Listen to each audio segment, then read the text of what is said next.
Edgar Allan Poe, The Premature Burial, published in 1850. There are certain themes of which the interest is all-absorbing, but which are too entirely horrible for the purposes of legitimate fiction. These the mere romanticist must eschew, if he do not wish to offend or to disgust. They are with propriety handled only when the severity and majesty of truth sanctify and sustain them. We thrill, for example, with the most intense of pleasurable pain over the accounts of the passage of the Beresina, of the earthquake at Lisbon, of the plague at London, of the massacre of St. Bartholomew, or of the stifling of the 123 prisoners in the Black Hole at Calcutta. But in these accounts it is the fact, it is the reality, it is the history which excites. As inventions, we should regard them with simple abhorrence. I have mentioned some few of the more prominent and august calamities on record, but in these it is the extent, not less than the character of the calamity, which so vividly impresses the fancy. I need not remind the reader that, from the long and weird catalogue of human miseries, I might have selected many individual instances more replete with essential suffering than any of these vast generalities of disaster. The true wretchedness, indeed, the ultimate woe, is particular, not diffuse. That the ghastly extremes of agony are endured by man the unit, and never by man the mass, for this let us thank a merciful God. To be buried while alive is, beyond question, the most terrific of these extremes which has ever fallen to the lot of mere mortality. That it has frequently, very frequently, so fallen will scarcely be denied by those who think. The boundaries which divide life from death are at best shadowy and vague. Who shall say where the one ends, and where the other begins? We know that there are diseases in which occur total cessations of all the apparent functions of vitality, and yet in which these cessations are merely suspensions, properly so called. They are only temporary pauses in the incomprehensible mechanism. A certain period elapses, and some unseen mysterious principle again sets in motion the magic pinions and the wizard wheels. The silver cord was not for ever loosed, nor the golden bowl irreparably broken. But where, meantime, was the soul? Apart, however, from the inevitable conclusion, a priori that such causes must produce such effects, that the well-known occurrence of such cases of suspended animation must naturally give rise, now and then, to premature interments. Apart from this consideration, we have the direct testimony of medical and ordinary experience to prove that a vast number of such interments have actually taken place. I might refer at once, if necessary, to 100 well-authenticated instances. One of very remarkable character, and of which the circumstances may be fresh in the memory of some of my readers, occurred, not very long ago, in the neighboring city of Baltimore, where it occasioned a painful, intense, and widely extended excitement. The wife of one of the most respectable citizens, a lawyer of eminence and a member of Congress, was seized with a sudden and unaccountable illness, which completely baffled the skill of her physicians. After much suffering she died, or was supposed to die. No one suspected, indeed, or had reason to suspect, that she was not actually dead. She presented all the ordinary appearances of death. The face assumed the usual pinched and sunken outline. The lips were of the usual marble pallor. The eyes were lusterless. There was no warmth. Pulsation had ceased. For 3 days the body was preserved unburied, during which it had acquired a stony rigidity.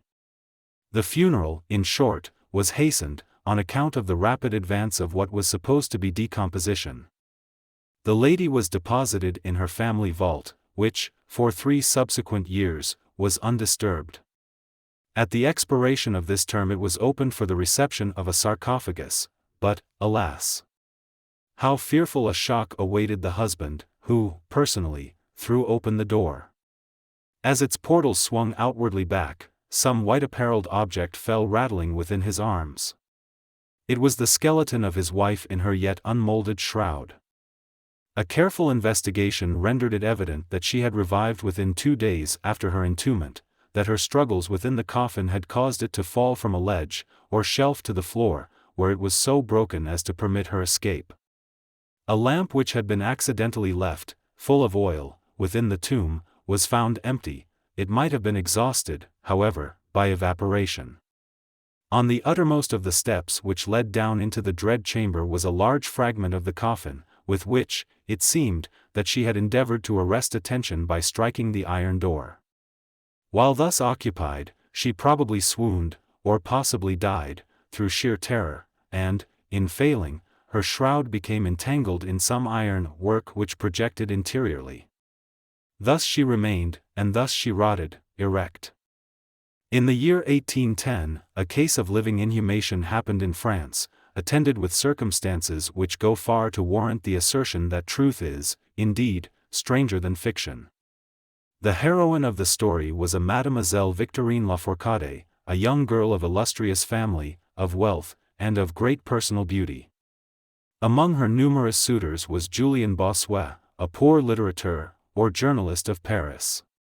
His talents and general amiability had recommended him to the notice of the heiress, by whom he seems to have been truly beloved, but her pride of birth decided her, finally, to reject him, and to wed a Monsieur Renelle, a banker and a diplomatist of some eminence. After marriage, however, this gentleman neglected, and, perhaps, even more positively ill-treated her. Having passed with him some wretched years, she died. At least her condition so closely resembled death as to deceive everyone who saw her. She was buried not in a vault, but in an ordinary grave in the village of her nativity.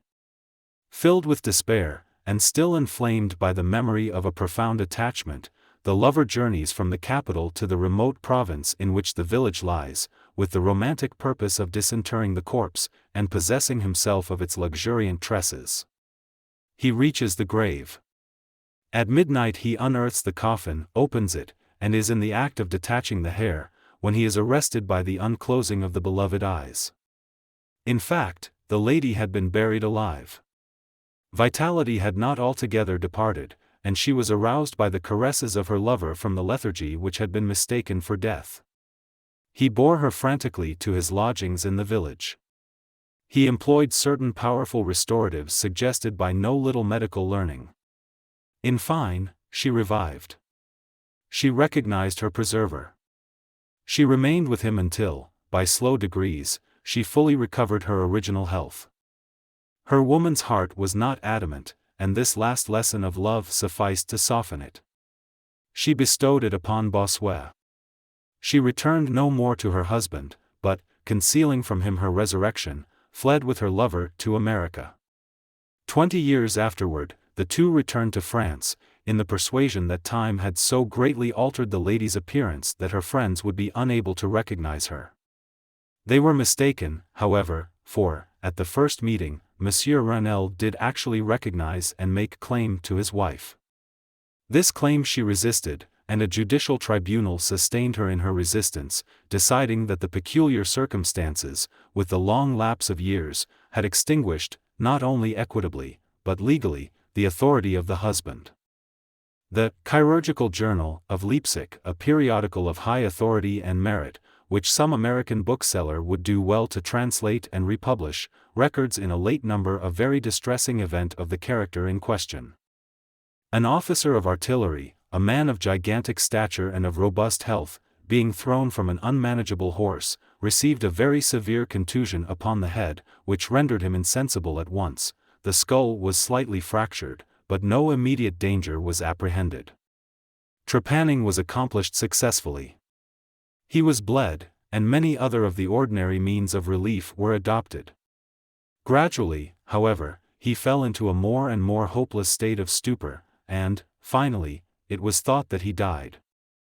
The weather was warm, and he was buried with indecent haste in one of the public cemeteries.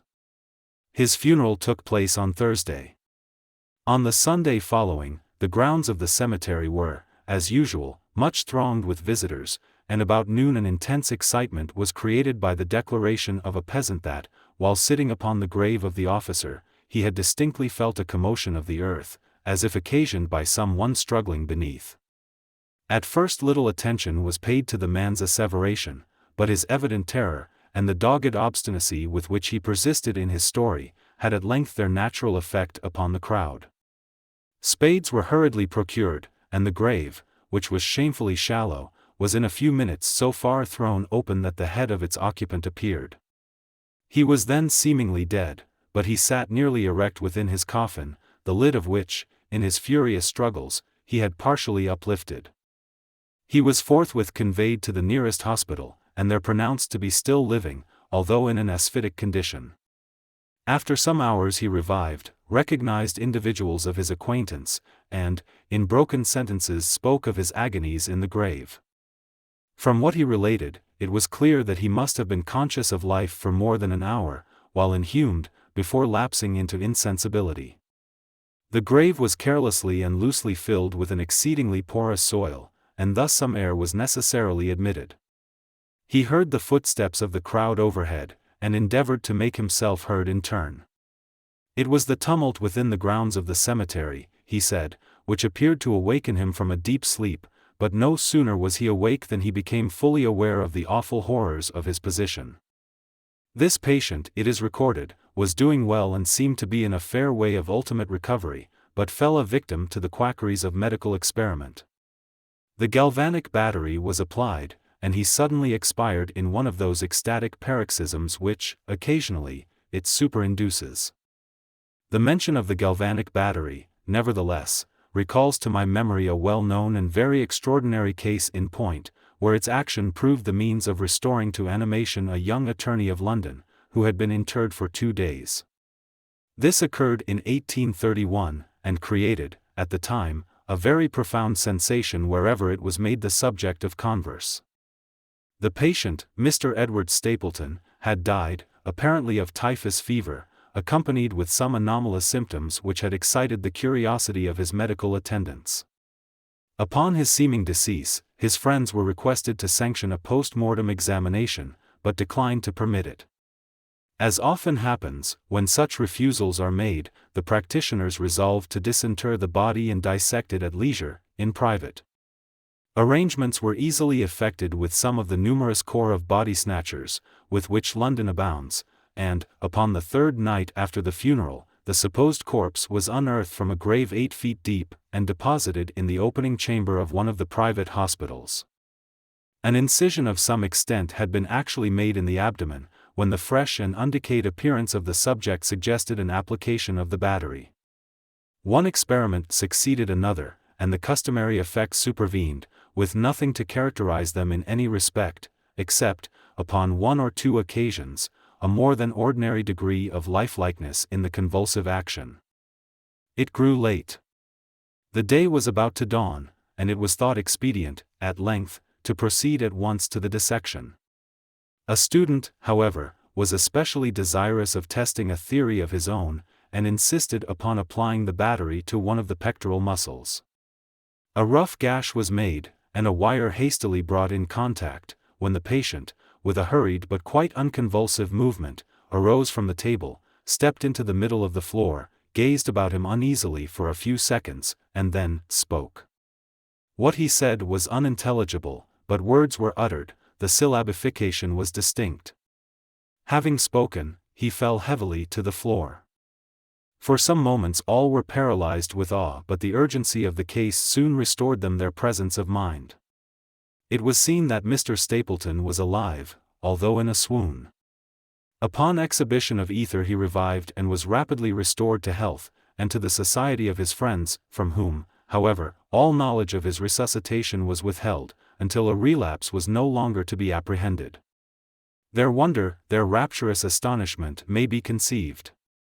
The most thrilling peculiarity of this incident, nevertheless, is involved in what Mr. S. himself asserts. He declares that at no period was he altogether insensible, that, dully and confusedly, he was aware of everything which happened to him, from the moment in which he was pronounced dead by his physicians, to that in which he fell swooning to the floor of the hospital. "I am alive," were the uncomprehended words which, upon recognizing the locality of the dissecting room, he had endeavored, in his extremity, to utter. It were an easy matter to multiply such histories as these, but I forbear, for, indeed, we have no need of such to establish the fact that premature interments occur. When we reflect how very rarely, from the nature of the case, we have it in our power to detect them, we must admit that they may frequently occur without our cognizance. Scarcely, in truth, is a graveyard ever encroached upon, for any purpose, to any great extent, that skeletons are not found in postures which suggest the most fearful of suspicions. Fearful indeed the suspicion, but more fearful the doom. It may be asserted, without hesitation, that no event is so terribly well adapted to inspire the supremeness of bodily and of mental distress, as is burial before death. The unendurable oppression of the lungs, the stifling fumes from the damp earth, the clinging to the death garments, the rigid embrace of the narrow house, the blackness of the absolute night, the silence like a sea that overwhelms, the unseen but palpable presence of the conqueror worm, these things, with the thoughts of the air and grass above, with memory of dear friends who would fly to save us if but informed of our fate, and with consciousness that of this fate they can never be informed, that our hopeless portion is that of the really dead, these considerations, I say, carry into the heart, which still palpitates, a degree of appalling and intolerable horror from which the most daring imagination must recoil. We know of nothing so agonizing upon earth, we can dream of nothing half so hideous in the realms of the nethermost hell. And thus all narratives upon this topic have an interest profound, an interest, nevertheless, which, through the sacred awe of the topic itself, very properly and very peculiarly depends upon our conviction of the truth of the matter narrated. What I have now to tell is of my own actual knowledge, of my own positive and personal experience. For several years I had been subject to attacks of the singular disorder which physicians have agreed to term catalepsy, in default of a more definitive title. Although both the immediate and the predisposing causes, and even the actual diagnosis, of this disease are still mysterious, its obvious and apparent character is sufficiently well understood. Its variations seem to be chiefly of degree. Sometimes the patient lies, for a day only, or even for a shorter period, in a species of exaggerated lethargy. He is senseless and externally motionless, but the pulsation of the heart is still faintly perceptible, some traces of warmth remain, a slight color lingers within the center of the cheek, and, upon application of a mirror to the lips, we can detect a torpid, unequal, and vacillating action of the lungs. Then again the duration of the trance is for weeks, even for months, while the closest scrutiny, and the most rigorous medical tests, fail to establish any material distinction between the state of the sufferer and what we conceive of absolute death. Very usually he is saved from premature interment solely by the knowledge of his friends that he has been previously subject to catalepsy, by the consequent suspicion excited, and, above all, by the non-appearance of decay. The advances of the malady are, luckily, gradual. The first manifestations, although marked, are unequivocal. The fits grow successively more and more distinctive, and endure each for a longer term than the preceding. In this lies the principal security from inhumation. The unfortunate whose first attack should be of the extreme character which is occasionally seen, would almost inevitably be consigned alive to the tomb. My own case differed in no important particular from those mentioned in medical books.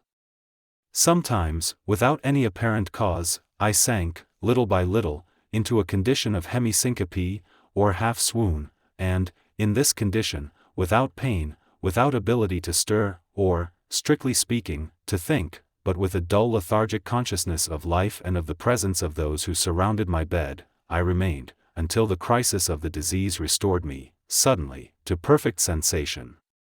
At other times I was quickly and impetuously smitten.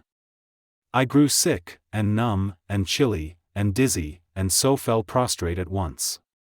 Then, for weeks, all was void, and black, and silent, and nothing became the universe.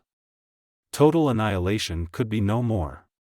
From these latter attacks I awoke, however, with a gradation slow in proportion to the suddenness of the seizure. Just as the day dawns to the friendless and houseless beggar who roams the streets throughout the long desolate winter night, just so tardily, just so wearily, just so cheerily came back the light of the soul to me. Apart from the tendency to trance, however, my general health appeared to be good, nor could I perceive that it was at all affected by the one prevalent malady unless, indeed, an idiosyncrasy in my ordinary sleep may be looked upon as superinduced. Upon awaking from slumber, I could never gain, at once, thorough possession of my senses, and always remained, for many minutes, in much bewilderment and perplexity, the mental faculties in general, but the memory in especial, being in a condition of absolute abeyance. In all that I endured there was no physical suffering but of moral distress and infinitude. My fancy grew charnel, I talked of worms, of tombs, and epitaphs. I was lost in reveries of death, and the idea of premature burial held continual possession of my brain. The ghastly danger to which I was subjected haunted me day and night. In the former, the torture of meditation was excessive, in the latter, supreme. When the grim darkness overspread the earth, then, with every horror of thought, I shook as the quivering plumes upon the hearse. When nature could endure wakefulness no longer, it was with a struggle that I consented to sleep, for I shuddered to reflect that, upon awaking, I might find myself the tenant of a grave. And when, finally, I sank into slumber, it was only to rush at once into a world of phantasms, above which, with vast, sable, overshadowing wing, hovered, predominant, the one sepulchral idea. From the innumerable images of gloom which thus oppressed me in dreams, I select for record but a solitary vision. Methought I was immersed in a cataleptic trance of more than usual duration and profundity. Suddenly there came an icy hand upon my forehead, and an impatient, gibbering voice whispered the word, "Arise," within my ear. I sat erect. The darkness was total. I could not see the figure of him who had aroused me. I could call to mind neither the period at which I had fallen into the trance, nor the locality in which I then lay. While I remained motionless, and busied in endeavors to collect my thought, the cold hand grasped me fiercely by the wrist, shaking it petulantly, while the gibbering voice said again, "Arise! Did I not bid thee arise?" "And who," I demanded, "art thou?" "I have no name in the regions which I inhabit," replied the voice, mournfully. "I was mortal, but am fiend. I was merciless, but am pitiful. Thou dost feel that I shudder. My teeth chatter as I speak, yet it is not with the chilliness of the night without end. But this hideousness is insufferable. How canst thou tranquilly sleep? I cannot rest for the cry of these great agonies. These sights are more than I can bear. Get thee up. Come with me into the outer night, and let me unfold to thee the graves. Is not this a spectacle of woe? Behold!" I looked, and the unseen figure, which still grasped me by the wrist, had caused to be thrown open the graves of all mankind, and from each issued the faint phosphoric radiance of decay, so that I could see into the innermost recesses, and there view the shrouded bodies in their sad and solemn slumbers with the worm. But alas! The real sleepers were fewer, by many millions, than those who slumbered not at all, and there was a feeble struggling, and there was a general sad unrest, and from out the depths of the countless pits there came a melancholy rustling from the garments of the buried. And of those who seemed tranquilly to repose, I saw that a vast number had changed, in a greater or less degree, the rigid and uneasy position in which they had originally been entombed.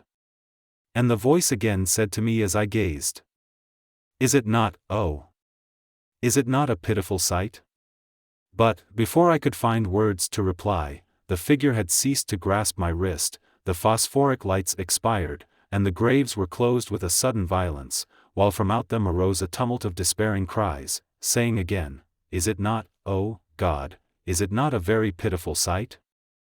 Fantasies such as these, presenting themselves at night, extended their terrific influence far into my waking hours. My nerves became thoroughly unstrung, and I fell a prey to perpetual horror. I hesitated to ride, or to walk, or to indulge in any exercise that would carry me from home. In fact, I no longer dared trust myself out of the immediate presence of those who were aware of my proneness to catalepsy, lest, falling into one of my usual fits, I should be buried before my real condition could be ascertained. I doubted the care, the fidelity of my dearest friends. I dreaded that, in some trance of more than customary duration, they might be prevailed upon to regard me as irrecoverable. I even went so far as to fear that, as I occasioned much trouble, they might be glad to consider any very protracted attack as sufficient excuse for getting rid of me altogether. It was in vain they endeavored to reassure me by the most solemn promises. I exacted the most sacred oaths, that under no circumstances they would bury me until decomposition had so materially advanced as to render farther preservation impossible. And, even then, my mortal terrors would listen to no reason, would accept no consolation. I entered into a series of elaborate precautions. Among other things, I had the family vault so remodeled as to admit of being readily opened from within. The slightest pressure upon a long lever that extended far into the tomb would cause the iron portal to fly back. There were arrangements also for the free admission of air and light, and convenient receptacles for food and water, within immediate reach of the coffin intended for my reception. This coffin was warmly and softly padded, and was provided with a lid, fashioned upon the principle of the vault door, with the addition of springs so contrived that the feeblest movement of the body would be sufficient to set it at liberty. Besides all this, there was suspended from the roof of the tomb a large bell, the rope of which, it was designed, should extend through a hole in the coffin, and so be fastened to one of the hands of the corpse. But, alas! What avails the vigilance against the destiny of man? Not even these well-contrived securities sufficed to save from the uttermost agonies of living inhumation, a wretch to these agonies foredoomed. There arrived an epoch, as often before there had arrived, in which I found myself emerging from total unconsciousness into the first feeble and indefinite sense of existence. Slowly, with a tortoise gradation approached the faint grey dawn of the cycle day. A torpid uneasiness. An apathetic endurance of dull pain. No care, no hope, no effort. Then, after a long interval, a ringing in the ears, then, after a lapse still longer, a prickling or tingling sensation in the extremities, then a seemingly eternal period of pleasurable quiescence, during which the awakening feelings are struggling into thought, then a brief re-sinking into nonentity, then a sudden recovery. At length the slight quivering of an eyelid, and immediately thereupon, an electric shock of a terror, deadly and indefinite, which sends the blood in torrents from the temples to the heart. And now the first positive effort to think. And now the first endeavor to remember. And now a partial and evanescent success. And now the memory has so far regained its dominion, that, in some measure, I am cognizant of my state. I feel that I am not awaking from ordinary sleep. I recollect that I have been subject to catalepsy. And now, at last, as if by the rush of an ocean, my shuddering spirit is overwhelmed by the one grim danger, by the one spectral and ever-prevalent idea. For some minutes after this fancy possessed me, I remained without motion.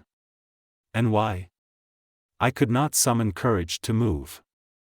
I dared not make the effort which was to satisfy me of my fate, and yet there was something at my heart which whispered me it was sure.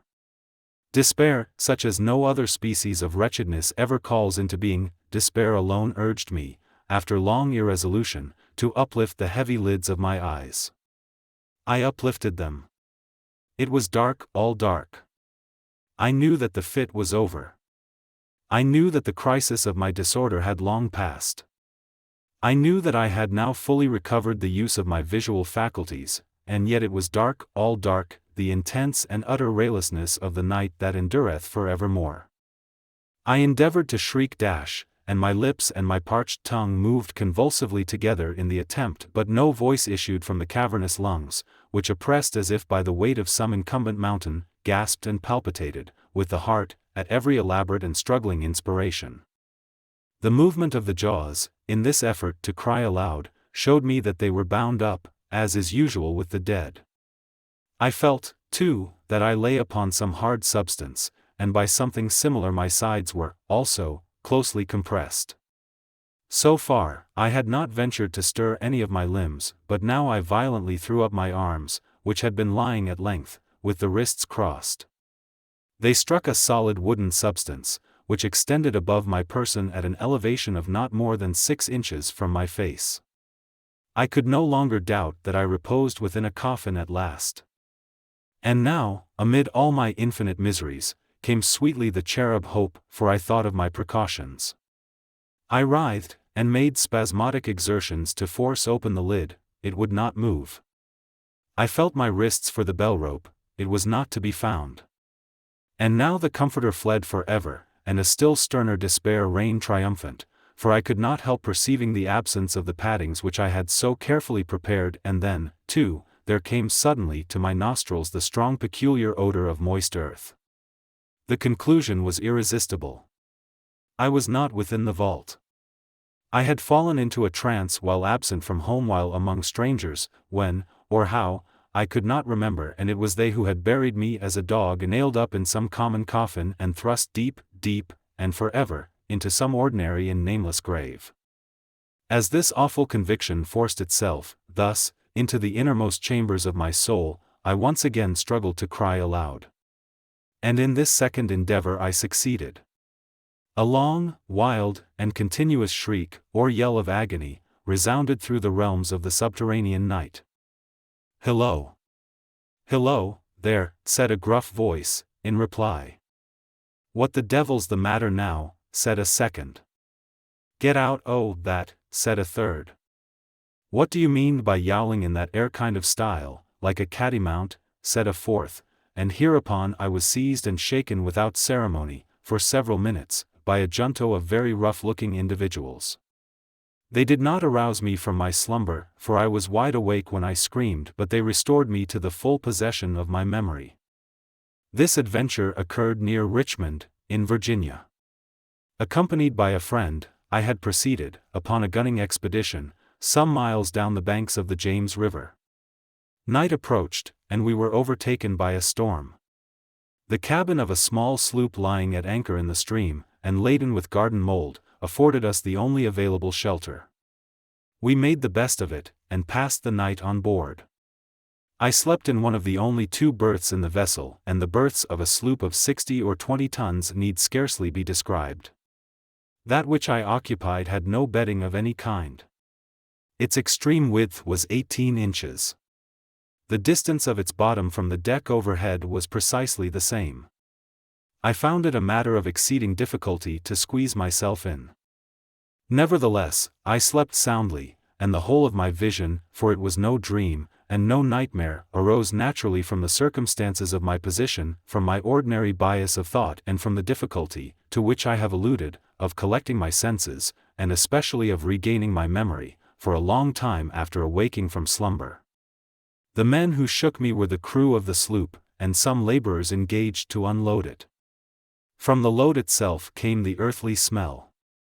The bandage about the jaws was a silk handkerchief in which I had bound up my head, in default of my customary nightcap. The tortures endured, however, were indubitably quite equal for the time, to those of actual sepulture. They were fearfully, they were inconceivably hideous, but out of evil proceeded good, for their very excess wrought in my spirit an inevitable revulsion. My soul acquired tone, acquired temper. I went abroad. I took vigorous exercise. I breathed the free air of heaven. I thought upon other subjects than death. I discarded my medical books. Buchan I burned. I read no night thoughts, no fustian about churchyards, no bugaboo tales, such as this. In short, I became a new man, and lived a man's life. From that memorable night, I dismissed forever my charnel apprehensions, and with them vanished the cataleptic disorder, of which, perhaps, they had been less the consequence than the cause. There are moments when, even to the sober eye of reason, the world of our sad humanity may assume the semblance of a hell, but the imagination of man is no Carathis, to explore with impunity its every cavern. Alas! The grim legion of sepulchral terrors cannot be regarded as altogether fanciful, but, like the demons in whose company Afrasiab made his voyage down the Oxus, they must sleep, or they will devour us, they must be suffered to slumber, or we perish.